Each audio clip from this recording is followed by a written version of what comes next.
lagi pemirsa TVRI NTB di Sudut Pandang. Kita membahas sebuah tradisi yang sangat luar biasa di budaya Sasak.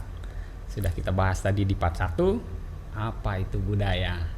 Ya, cek ya di part 1 sudah kita bahas. Oke, Pak Sanusi, ternyata cukup mendalam ketika kita masuk ke apa itu budaya, apa itu tradisi, seperti penjelasan tadi. Nah, kalau kita runut lagi menyambung di part sebelumnya Pak Sanusi bahwa cara-cara berdakwah atau metode-metode berdakwah para wali dulu ya. Kalau di Jawa ada Wali Songo, begitu juga dengan nanti yang ada di sini. Nah, ada pemanfaatan wayang di sini sebagai bentuk penyebaran atau pendekatan kepada masyarakat kita. Seefektif apa sebetulnya wayang ini bisa diterima oleh masyarakat Sasak pada zaman itu? Baik, sangat efektif saat itu. Sangat efektif. Pertama, masyarakat itu sangat haus. Dengan tontonan-tontonan. Hiburan ya, kalau kita berbicara hiburan. Haus dengan hiburan, tontonan. Jadi kehausan itu para wali memanfaatkan. Pendekatan agama melalui pola budaya itu dimanfaatkan wayang. Dan tontonan wayang itu inspiring. Kalau ini hero lah ya. Ada pahlawannya di situ gitu. Gitu. Dan rapi penontonnya dan konsentrasi. Dia ikuti betul sejarah perjalanan. Misalnya lelakonnya itu Yazid. Ya, di situ ada peperangan. Di situ terbunuhnya Hasan Hussein itu. Jadi betapa menariknya ketika pewayangan itu membuat kisah lalu dia mainkan dengan keahlian Kidalang dan hidup kelihatannya. Wayang dimainkan dia dan ahlinya dengan bahasa yang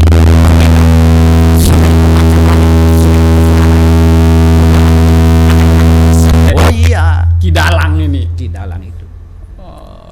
Di pelawak itu ada Ahmad Tocong, Palalu Nasib kan? Ada Ahmad Bawok, berbeda Ahmad Tocong, beda suaranya. Betul. Ahmad beda suaranya. Ahmad Kesi beda suaranya. Betul.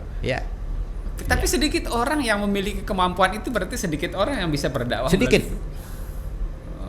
Makanya dilebihkan oleh Allah memang wali itu seperti itulah salah satu kelebihan kecerdasan patonahnya para wali itu sehingga dia sukses dalam berdakwah. Jadi wayang itu begitu efektif saat itu. Tembang itu begitu efektif saat itu. Dia buat tembang-tembang yang mengarah, yang nuansa dan kalimat-kalimatnya itu adalah kalimat agama yang disisipkan di situ. Dititipkan di situ. Lalu orang merenung, lalu orang menangis dan dia kenal jati dirinya. Makanya lewat agol yang namanya dangdang, namanya sinom, itu kan lain-lain alunan lagunya, sehingga orang itu hanyut. Dibawa betul kalau film itu terbawa betul alur cerita. Sama dengan wayang, jadi efektif betul. Efektif saat. Jadi karena saat itu kebutuhan mereka tentang tonton sangat hiburan kan tidak seperti sekarang. Betul. Sekarang banyak pilihan. Sekarang tidak ada, bioskop sudah mati semua. Cukup bioskop di tangan kan. Bioskop hadir di rumah masing-masing.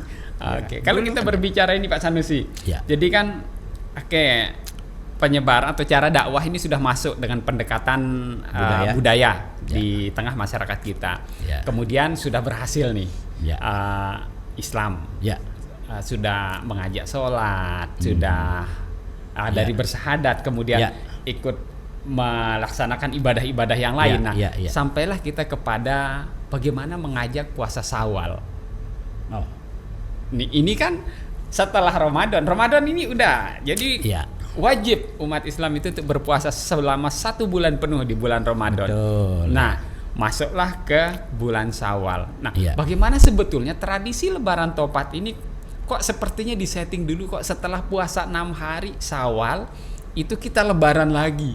Dan bahkan di Lombok Barat, Lombok Utara ini sangat meriah gitu. Bisa lebih meriah dari lebaran Idul Fitri 1 Syawal. Baik. Gimana ceritanya, sejarahnya nih? Kalau kita bicara lebaran Topat, kita tidak bisa lepas dengan bagaimana perjalanan dakwah para wali. Kenapa? Karena lebaran Topat ini tidak saja di Lombok. Ya, betul. Di Jawa. Di Jawa ada. Waliullah dakwah di Jawa. Di Sumatera. Di Kalimantan. Sulawesi juga gitu. Di Sulawesi ada. Di Madura ada. Di Lombok ada. Jadi seiring dengan perjalanan dakwah para waliullah itu, terutama ini pendekatan agama melalui pola budaya, lebaran Topat ini kan Sunan Kalijogo. Sunan Kalijogo masuknya. Nah, di mana saja dakwah para wali itu ada itu lebaran Topat itu. Itu tanda. Berarti satu pola ya.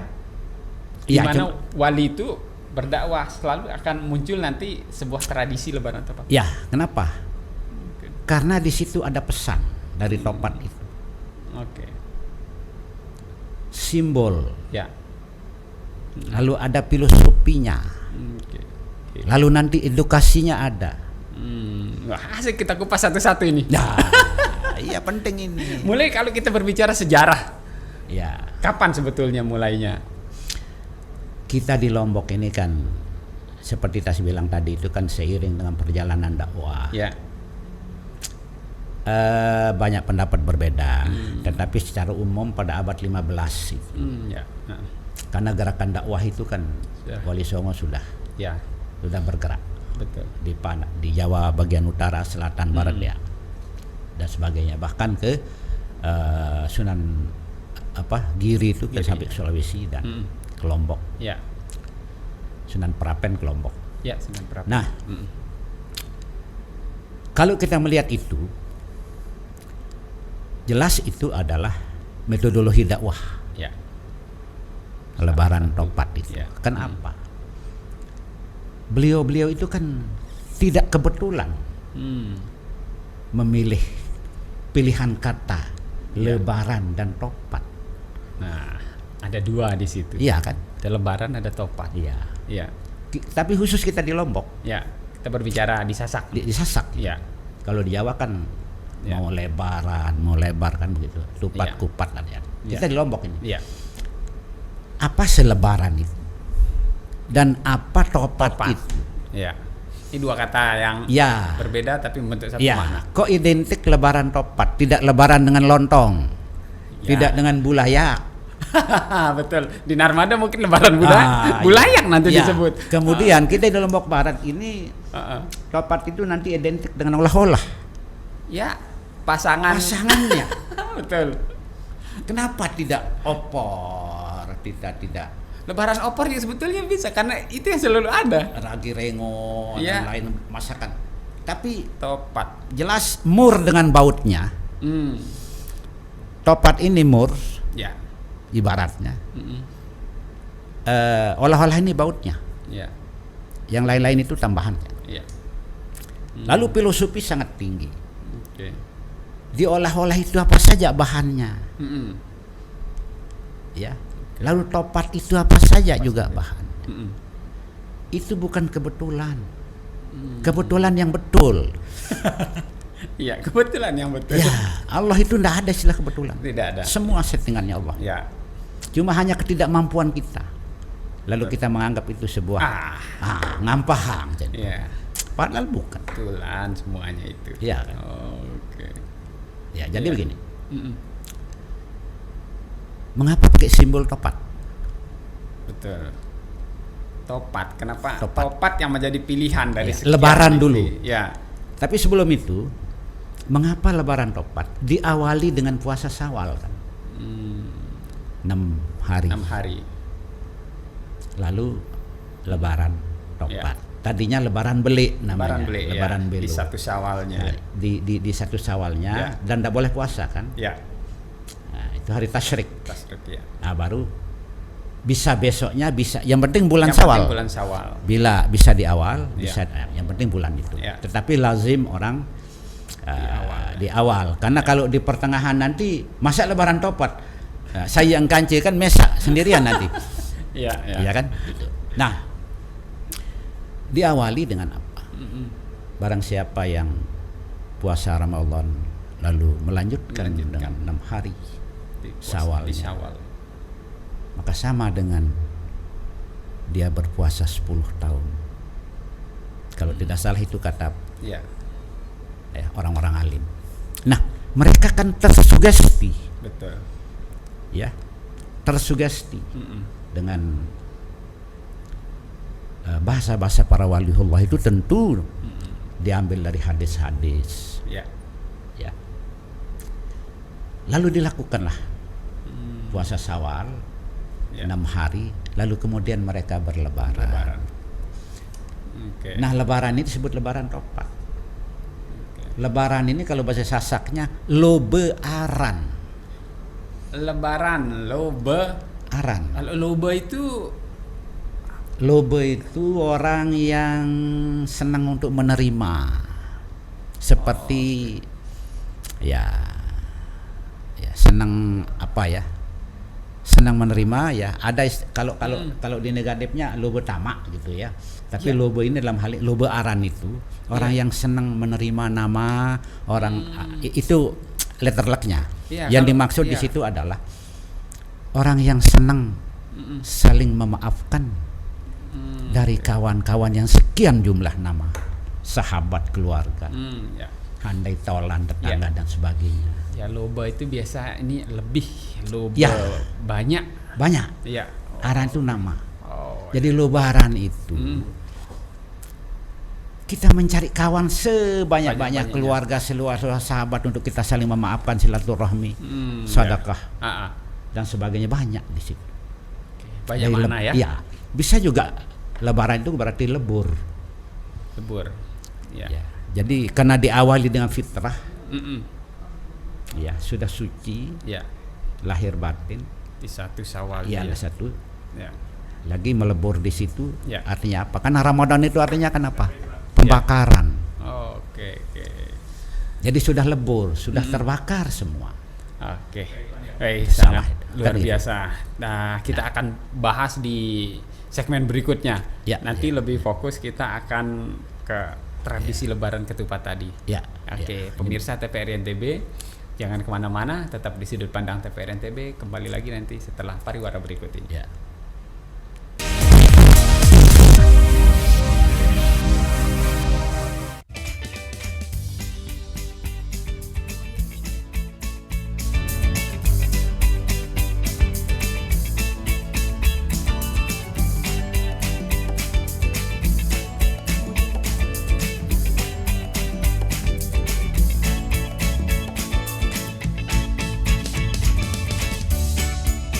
Gimana? Bersih dan jernih kan siarannya? Jangan khawatir, semua ini gratis. Tidak perlu beli kuota internet dan nggak perlu biaya berlangganan. Bagi kamu yang masih menggunakan TV analog, cukup dengan 1 langkah mudah.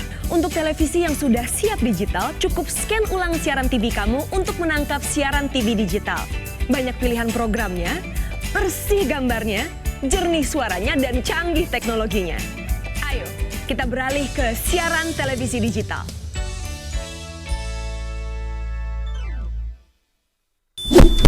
Yuk nonton siaran televisi digital. Bagaimana ya cara menangkap siaran televisi digital? Pertama, pastikan di daerah Anda sudah ada sinyal siaran televisi digital. Kedua, gunakan antena UHF di dalam atau di luar rumah Anda. Ketiga, pastikan televisi Anda sudah dilengkapi penerima siaran digital DVB T2. DVB T2 merupakan jenis sinyal yang digunakan Indonesia dalam penyiaran televisi digital. Keempat, pilih auto scan, lalu pindai televisi Anda. Bagaimana jika televisi Anda masih analog? Pasangkan set-top box, televisi Anda otomatis menangkap siaran digital. Bersih gambarnya, jernih suaranya, canggih teknologinya.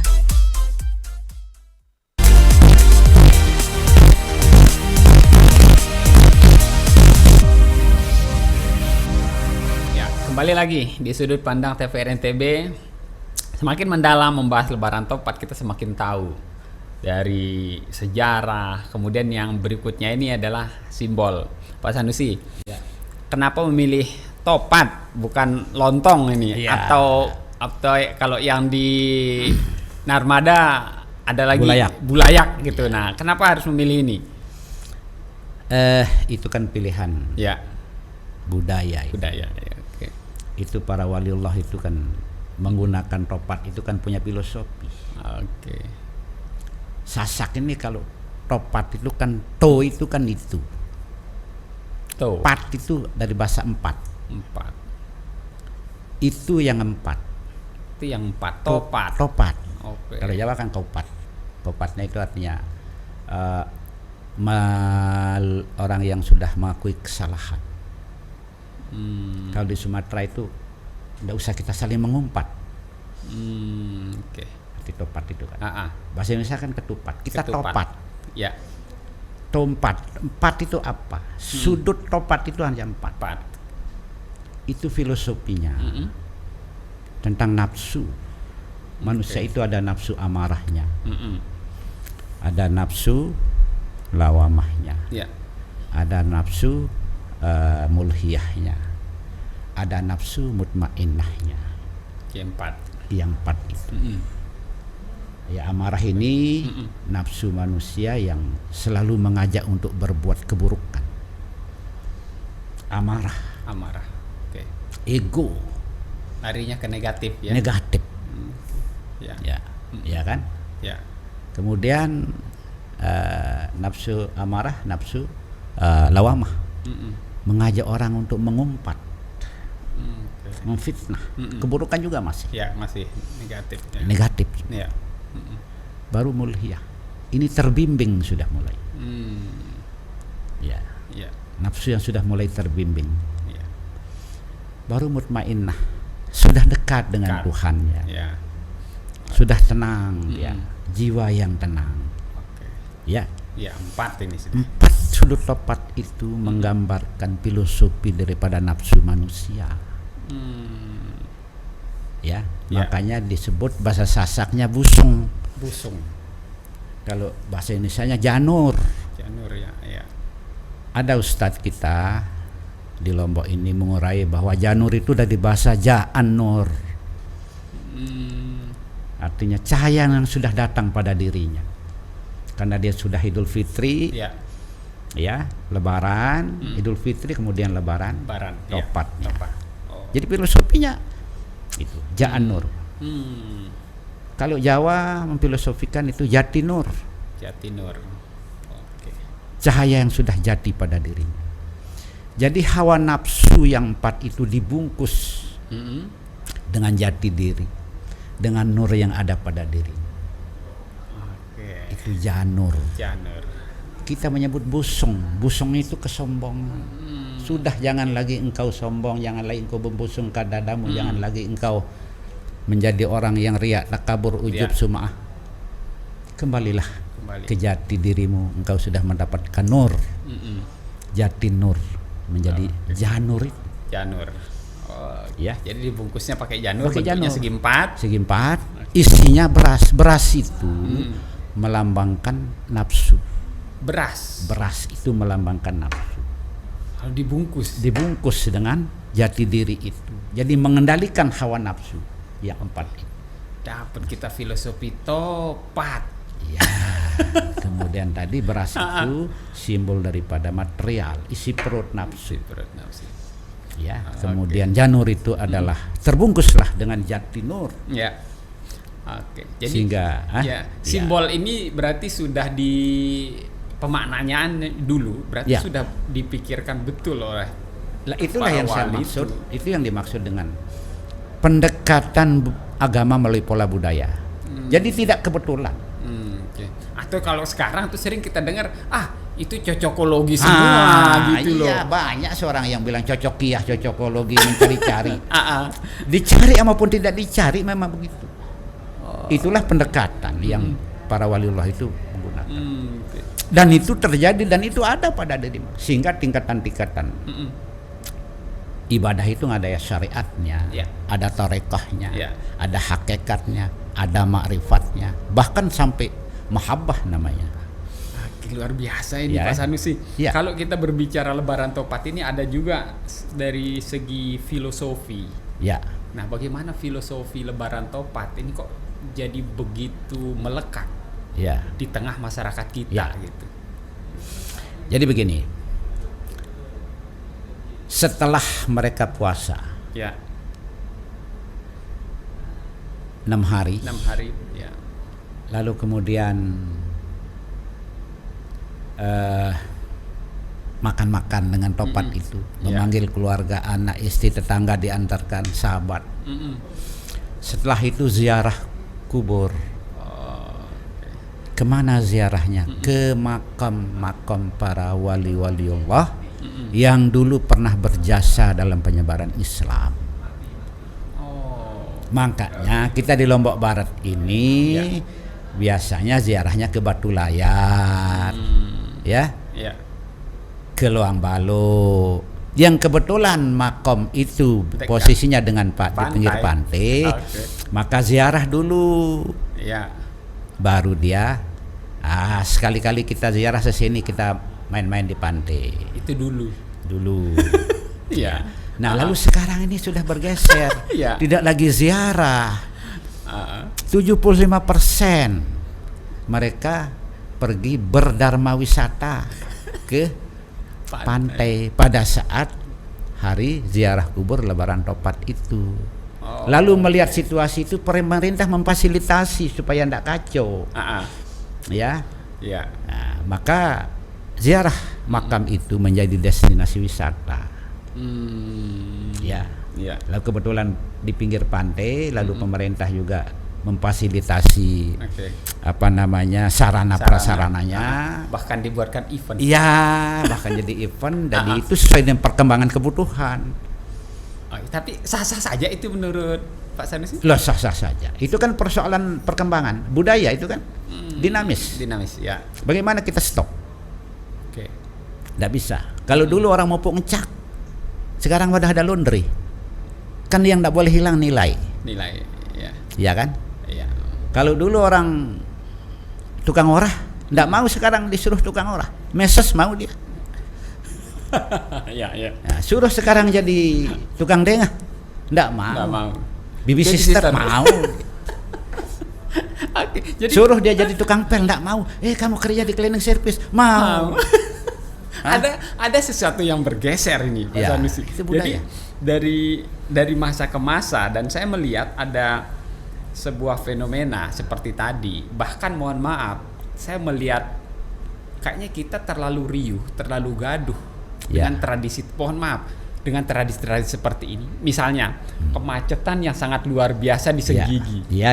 Sepanjang pantai kita tahu dah, itu ada pantai di situ. Nah, itu dampak-dampak yang muncul. Melihat pergeseran ini seperti apa, Pak Sanusi melihatnya, bahwa mendahulukan euforia daripada yang kalau kita berbicara tradisi itu ke makam dulu. Ada pergeseran yang signifikan. Betul. Nah, karena itulah sebenarnya budaya itu kan sudah bergeser dia.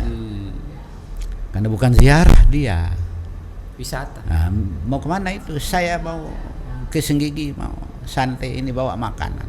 Tidak terdengar lagi mau ziarah ke Batu Layar.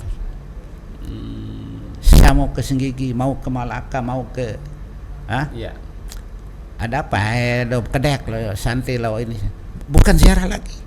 Kenapa? Sudah bergeser. Kenapa? Nah, ini pemahaman budaya, pemahaman religi, budaya tentang Lebaran Topat itu, terutama anak-anak muda, generasi sekarang.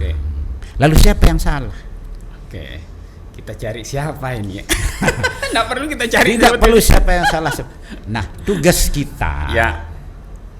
Para orang-orang tua, tugas kita semua, ya tokoh-tokoh agama kita, tokoh budaya kita, praktisi budaya kita, sesepuh kita, untuk memberikan pemahaman kepada anak-anak muda tentang apa itu budaya, apa itu lebaran topat, apa filosofinya, seperti apa sekarang itu kan.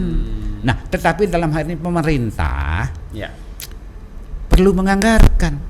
Ambil bagian. Iya, ambil peran di situ. Kan tidak bisa kita, di situ kita ada majelis adat sasa, ada PAE yang bekerja di situ. Wadah itu sudah ada. Tinggal pemerintah memperhatikan, menganggarkan ini untuk membuat semacam penyuluhan edukasi sesi edukasinya ini belum masuk berarti. Yang mana? Iya, masuk. Oke, jadi kita iklan dulu nih rupanya. Kita akan makin menarik aja nih pemirsa TVRI NTB. Kembali lagi